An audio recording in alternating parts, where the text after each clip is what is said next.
Good evening, friends, and welcome to Sleepy-Time Tales, a podcast aimed at helping you to get a good night's sleep.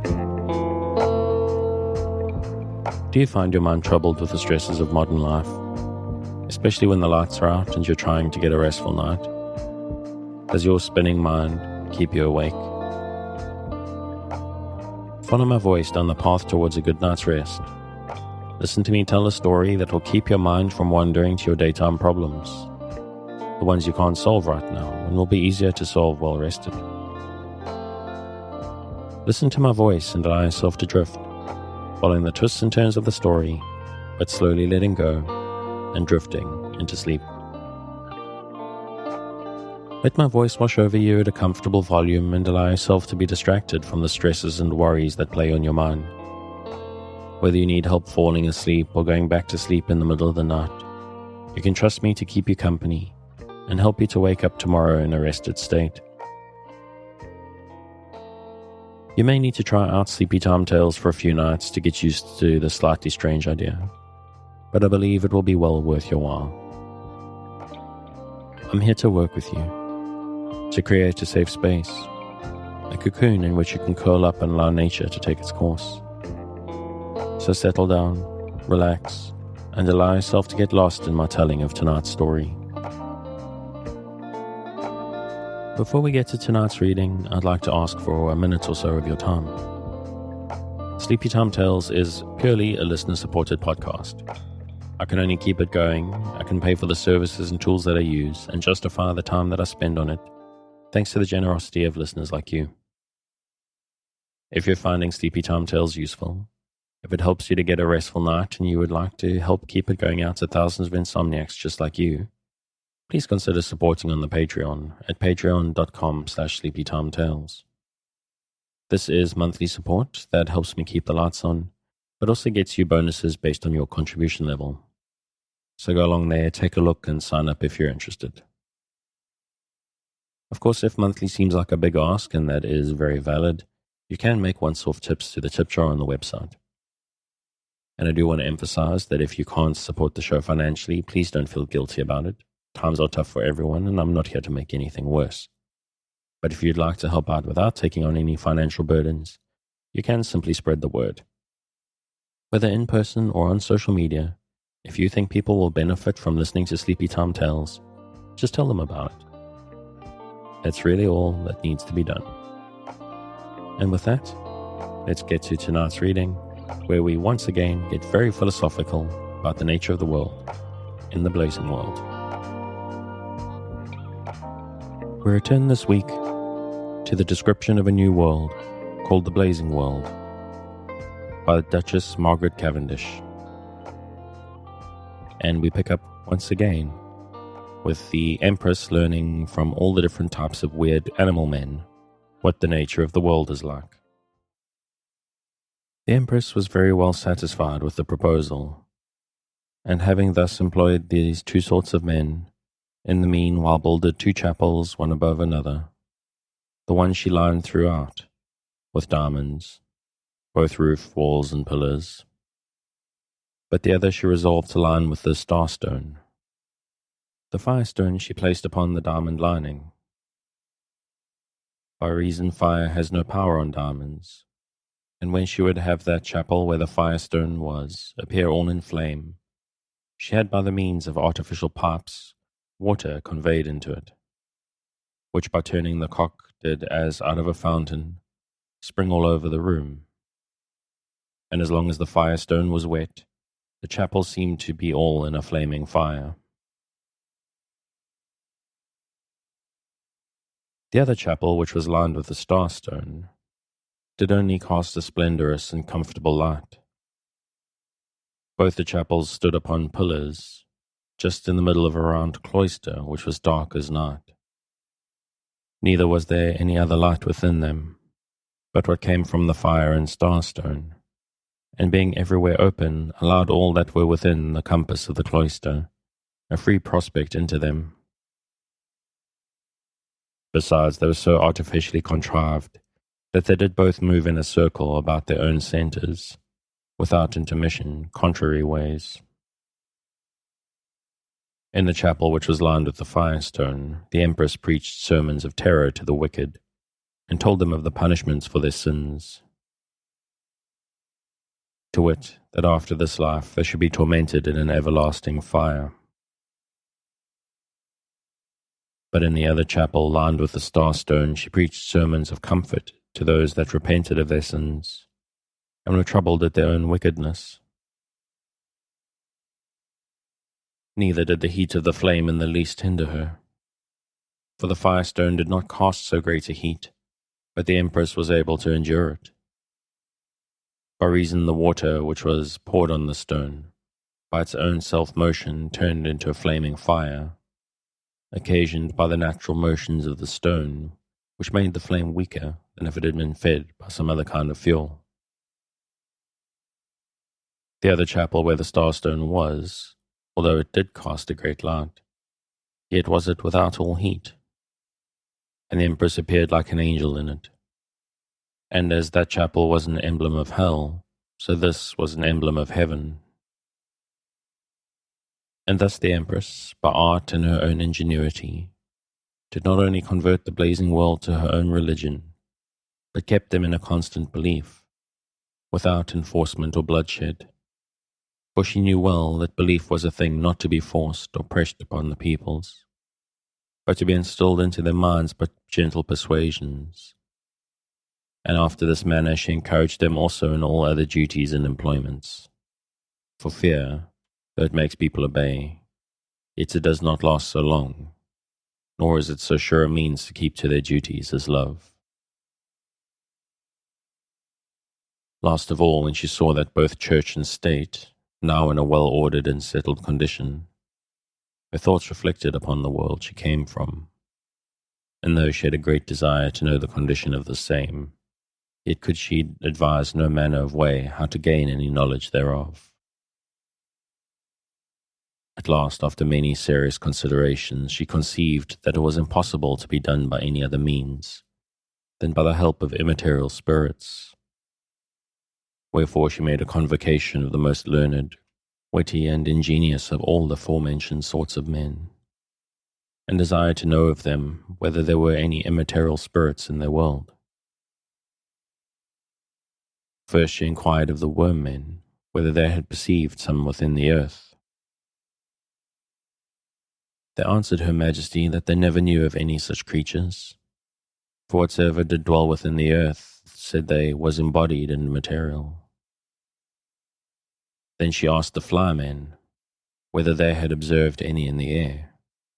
For you, having numerous eyes, said she, will be more able to perceive them than any other creatures. To which they answered her Majesty that all those spirits, being immaterial, could not be perceived by the worm-men in the earth. Yet they perceived that such creatures did lodge in the vehicles of the air. Then the Empress asked whether they could speak to them, and whether they did understand each other. The flymen answered that those spirits were always clothed in some sort or other of material garments, which garments were their bodies made, for the most part of air, and when occasion served, they could put on any other sort of substances, yet they could not put these substances into any form or shape as they pleased. The Empress asked the flymen whether it was possible that she could be acquainted and have some conferences with them. They answered they did verily believe she might. Hereupon the Empress commanded the flymen to ask some of the spirits whether they could be pleased to give her a visit. This they did, and after the spirits had presented themselves to the Empress, in what shapes and forms I cannot exactly tell, after some few compliments that passed between them, the Empress told the spirits that she questioned not, but did they know she was a stranger in the world, and by what miraculous means she was arrived there, and since she had a grand desire to know the condition of the world she came from, her request to the spirits was to give her some information thereof, especially of those parts of the world where she was born, bred, and educated, as also of her particular friends and acquaintances. All which the spirits did according to her desire. At last, after a great many conferences and particular intelligences, which the spirits gave the Empress, to her great satisfaction and content, she inquired after the most famous students, writers, and experimental philosophers in that world, which gave her full relation of. Among the rest, she inquired whether there were none that had found out yet the Jews' Kabbalah. Several have endeavored it answered the spirits, but those that came nearest, although themselves denied it, were one Dr. D and one Edward Kelly, the one representing Moses, the other Aaron. For Kelly was to Dr. D as Aaron to Moses, but yet they proved at last but mere cheats, and was described by one of their own countrymen, a famous poet named Ben Jonson, in a play called The Alchemist, where he expressed Kelly by Captain Face and D by Dr. Subtle, and their two wives by Dol Common and the widow. By the Spaniard, the play, he meant the Spanish ambassador, and by Sir Epicure Mammon, a Polish lord. The Empress remembered that she had seen the play, and asked the spirits, whom he meant by the name of Ananias. Some zealous brethren, answered they, in Holland, Germany, and several other places. Then she asked them, who was meant by the druggist? Truly, answered the spirits, we have forgot, it being so long since it was made and acted. What? Replied the Empress. Can spirits forget? Yes, said the spirits, for what is past is only kept in memory, if it be not recorded. I did believe, said the Empress, that spirits had no need of memory or remembrance, and could not be subject to forgetfulness. How can we, answered they, give an account of things present, if we had no memory, but especially of things past unrecorded, if we had no remembrance? Said the Empress, by present knowledge and understanding. The spirits answered that present knowledge and understanding was of actions or things present, not of past. But, said the Empress, you know what is to come, without memory or remembrance, and therefore you may know what is past without memory and remembrance. They answered that their foreknowledge was only a prudent and subtle observation made by comparing of things or actions past with those that are present, and that remembrance was nothing else but a repetition of things or actions past. When the Empress asked the spirits whether there was a threefold Kabbalah, they answered, D and Kelly made but a twofold Kabbalah, to wit of the Old and New Testament. But others might not only make 2 or 3, but 60 Kabbahas if they pleased. The Empress asked whether it was a traditional or merely a scriptural, or whether it was a literal, philosophical, or moral Kabbalah. Some answered they did believe it merely traditional, others scriptural, some literal, and some metaphorical. But the truth is, said they, it was partly one and partly the other, as partly a traditional, partly a scriptural, partly literal, partly metaphorical. The Empress asked further whether the Kabbalah was a work only of natural reason or of divine inspiration. Many, said the spirits, that write Kabbahas pretend to divine inspirations, but whether it be so or not, it does not belong to us to judge. Only this we must needs confess, that it is a work which requires good wit and strong faith, but not natural reason. For though natural reason is most persuasive, yet faith is the chief that is required in Kabbalists. But, said the Empress, is there not divine reason as well as there is natural? No, answered they, for there is but a divine faith, and as for reasons it is only natural. But you mortals are so puzzled about this divine faith and natural reason that you do not know well how to distinguish them, but confound them both, which is the cause you have so many divine philosophers who make a gallimaufry both of reason and faith. Then she asked whether pure natural philosophers were Kabbalists. They answered no, but only your mystical or divine philosophers, such as study beyond sense and reason. She inquired further whether there were any Kabbalah in God, or whether God was full of ideas. They answered there could be nothing in God, nor could God be full of anything, either forms or figures, but of himself. For God is the perfection of all things and an unexpressible being, beyond the conception of any creature, either natural or supernatural. Then I pray inform me, said the Empress, whether the Jews' Kabbalah or any other consist in numbers. The Spirit answered, no, for numbers are odd and different, and would make a disagreement in the Kabbalah. But, she said again, is it a sin then not to know or understand the Kabbalah? God is so merciful, answered they, and so just, that he will never damn the ignorant, and save only those that pretend to know him and his secret counsels by their Kabbahas. But he loves those that adore and worship him with fear and reverence, and with a pure heart. She asked further which of these two Kabbahas was most approved, the natural or theological. The theological, answered they, is mystical and belongs only to faith, but the natural belongs to reason. Then she asked them whether divine faith was made out of reason. No, answered they, for faith proceeds only from a divine saving grace, which is a peculiar gift of God. How comes it then, replied she, that men, even those that are of several opinions, have faith more or less? A natural belief, answered they, is not a divine faith.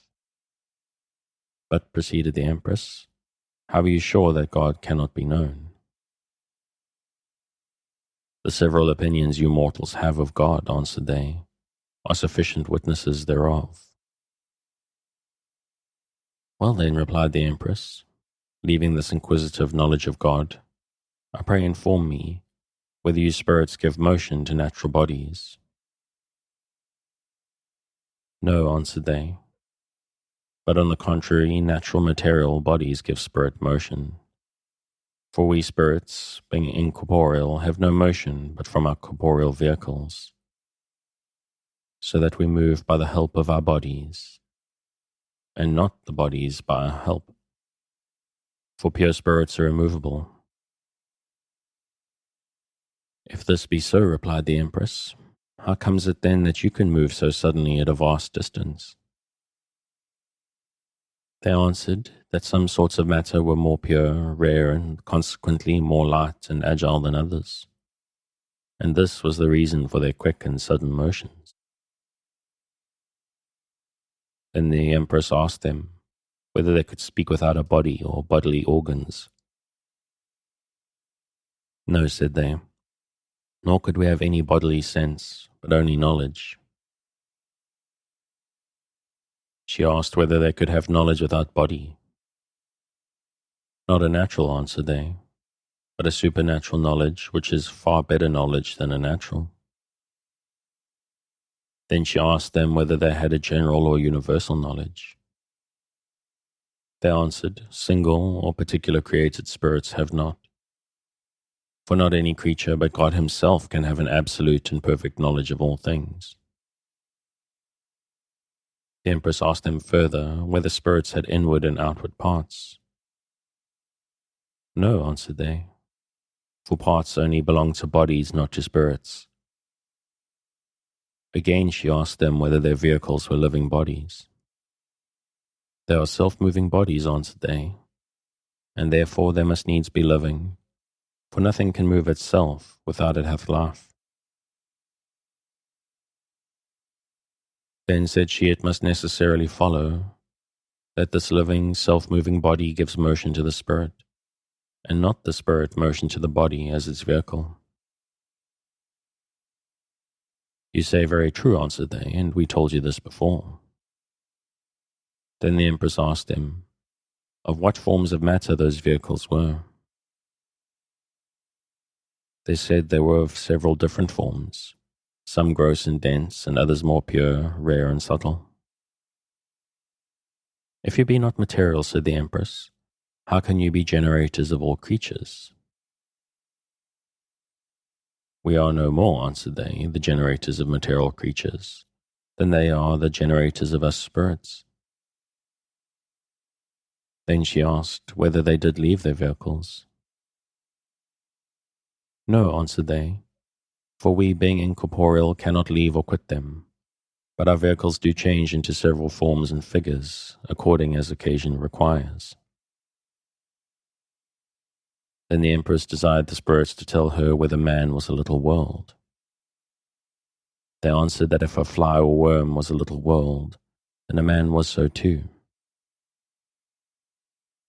She asked again whether our forefathers had been as wise as men were at present, and had understood sense and reason as well as they did now. They answered that in former ages they had been as wise as they are in this present, nay, wiser, for, said they, many in this age do think their forefathers have been fools, by which they prove themselves to be such. The Empress asked further whether there was any plastic power in nature. Truly, said the spirits, plastic power is a hard word, and signifies no more than the power of the corporeal, figurative motions of nature. After this, the Empress desired the spirits to inform her where the paradise was, whether it was in the midst of the world as a center of pleasure, or whether it was the whole world, or a peculiar world by itself, as a world of life and not of matter, or whether it was mixed as a world of living animal creatures. They answered that paradise was not in the world she came from, but in the world she lived at present, and it was the very same palace where she kept her court, where her palace stood, in the midst of the imperial city. The Empress asked further whether in the beginning and creation of the world all beasts could speak. They answered that no beasts could speak, but only those sorts of creatures which were the fishmen, bearmen, wormmen, and the like, and which could speak in the first age as well as they do now. She asked again whether there were none of those spirits that frightened Adam out of paradise, at least caused him not to return thither again. They answered they were not. Then she desired to be informed whither Adam had fled when he was driven out of the paradise. Out of this world, said they, you are now Empress of, into the world you came from. If this be so, replied the Empress, then surely those Kabbalists are much out of their story, who believe the paradise to be a world of life only, without matter. For this world, though it is most pleasant and fruitful, it is not a world of mere immaterial life, but a world of living, material creatures. Without question they are, answered the spirits, for not all Kabbalas are true. Then the Empress asked that since it is mentioned in the story of the creation of the world, that Eve was tempted by the serpent, whether the devil was within the serpent, or whether the serpent tempted her without the devil. They answered that the devil was within the serpent. But how came it then, replied she, that the serpent was cursed? They answered, because the devil was in him.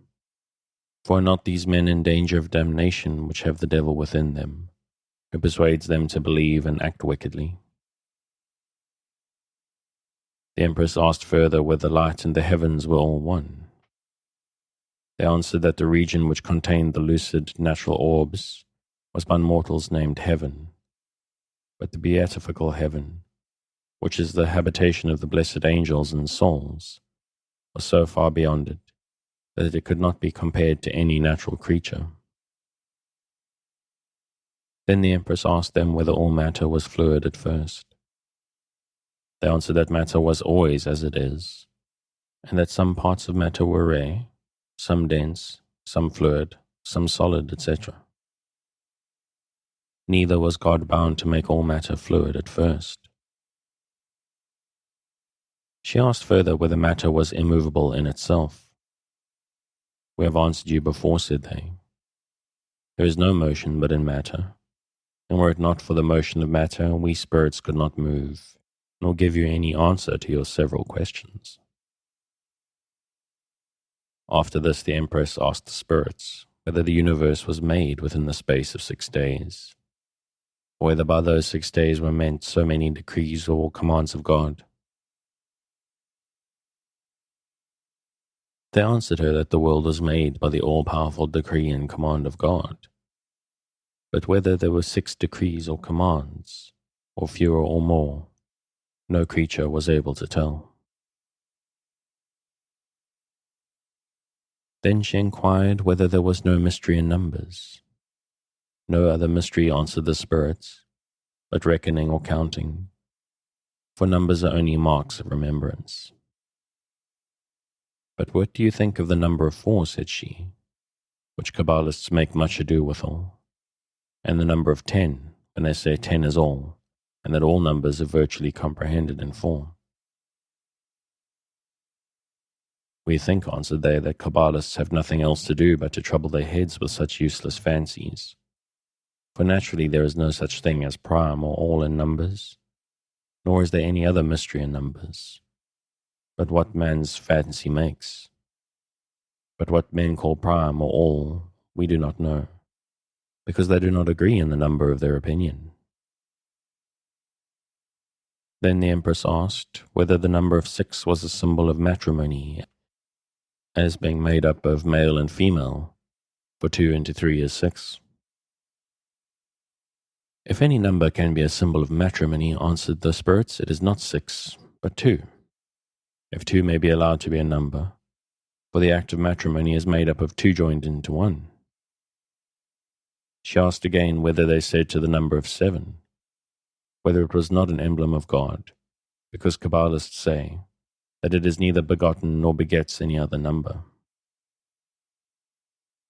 There can be no emblem of God, answered the spirits, for if we do not know what God is, how can we make an emblem of him? Nor is there any number in God, for God is the perfection of himself. But numbers are imperfect, and as for the begetting of numbers, it is done by multiplication and addition.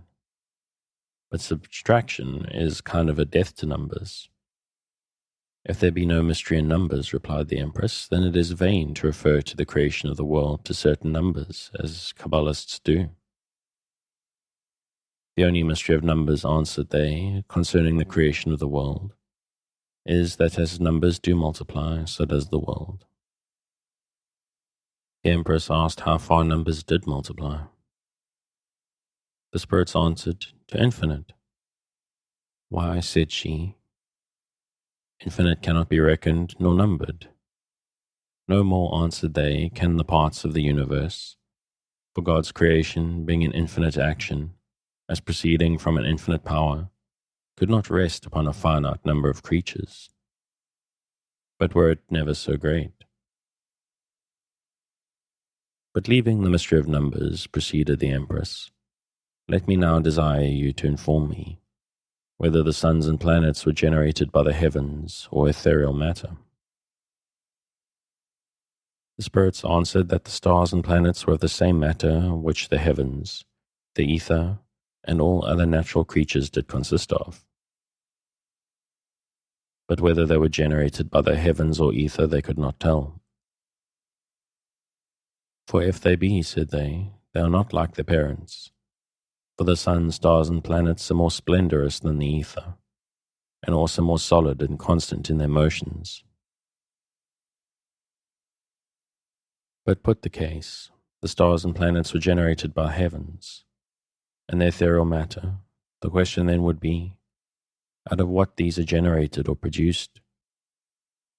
If these be created out of nothing and not generated out of something, then it is probable the sun, stars, and planets are so too. Nay, it is more probable of the stars and planets than of the heavens, of the fluid ether, by reason the stars and planets seem to be further off from mortality than the particular parts of the ether. For no doubt but the parts of the ethereal matter alter into several forms, which we do not perceive of the stars and planets. The Empress asked further whether they could give her information of the three principles of man, according to the doctrine of the Platonists, as the first of the intellect, spirit, or divine light, two of the soul of man herself, and three of the image of the soul, that is, her vital operation on the body. The spirits answered that they did not understand these three distinctions, but they seemed to corporeal sense and reason as if they were three several bodies, or three several corporeal actions. However, said they are intricate conceptions of irregular fancies. If you do not understand them, replied the Empress, how shall human creatures do then? Many, both of your modern and ancient philosophers, answered the spirits, endeavor to go beyond sense and reason, which makes them commit absurdities. For no corporeal creature can go beyond sense and reason. No, not we spirits, as long as we are in our corporeal vehicles. Then the Empress asked them whether there were any atheists in the world. The spirits answered that there were no more atheists than what Kabbalists make. She asked them further whether spirits were of a globous or round figure. They answered that figure belonged to body, but they being immaterial had no figure. She asked again whether spirits were not like water or fire.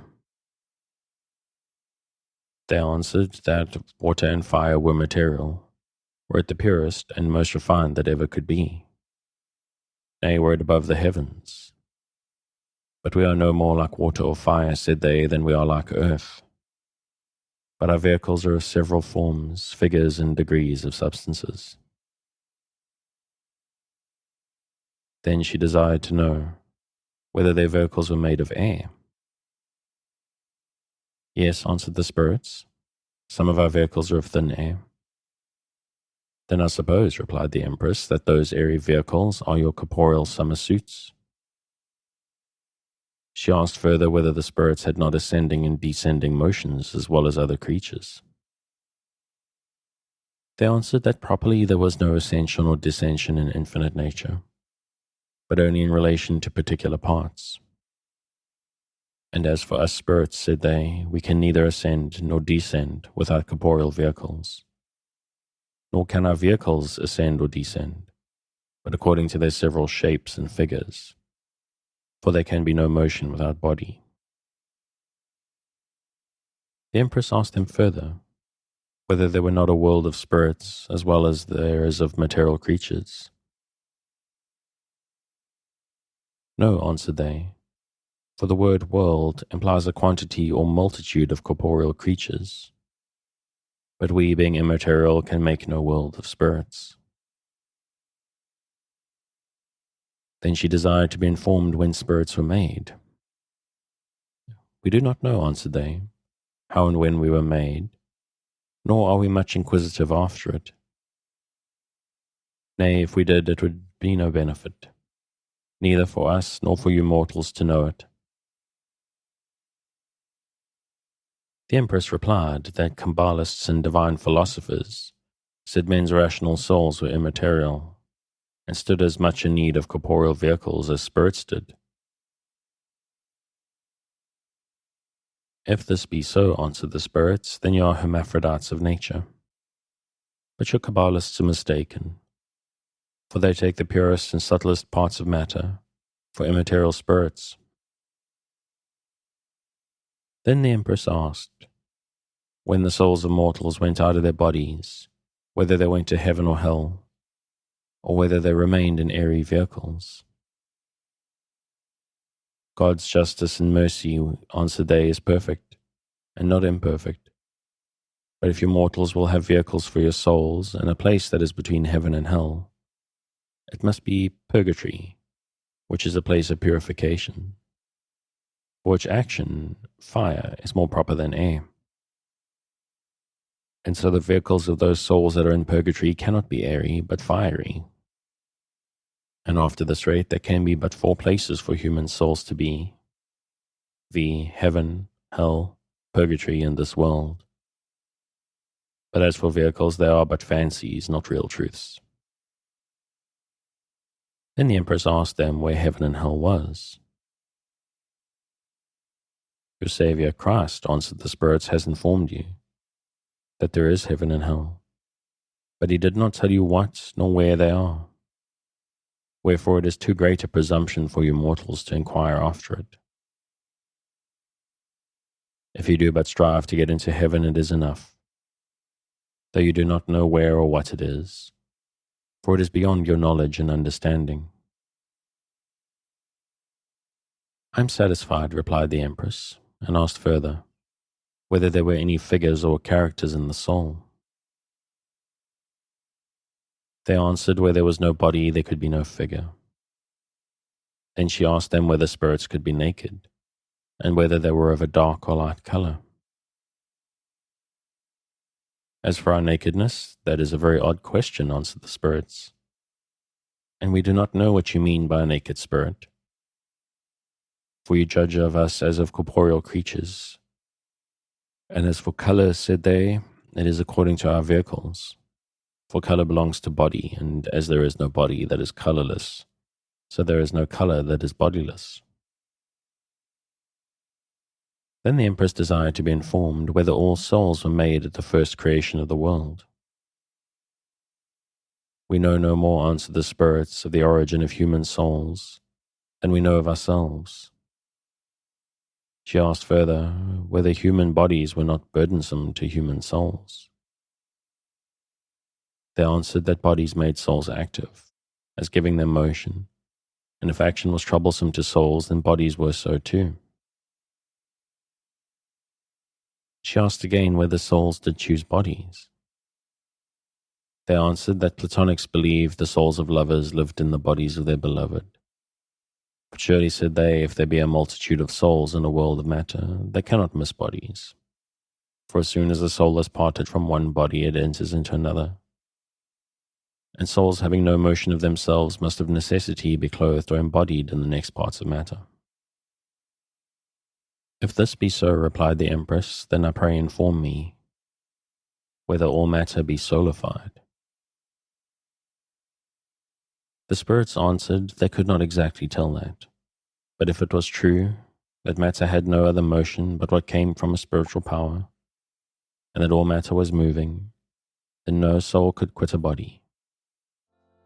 But she must, of necessity, enter into another soulified body, and then there would be two immaterial substances in one body. And I think I'm going to leave it there for now. Quite an interesting discussion, this one, going over souls in the Kabbalah. And if you'd like to pick up where I'm leaving off, you can, as always, find it on Project Gutenberg at the link in the show notes.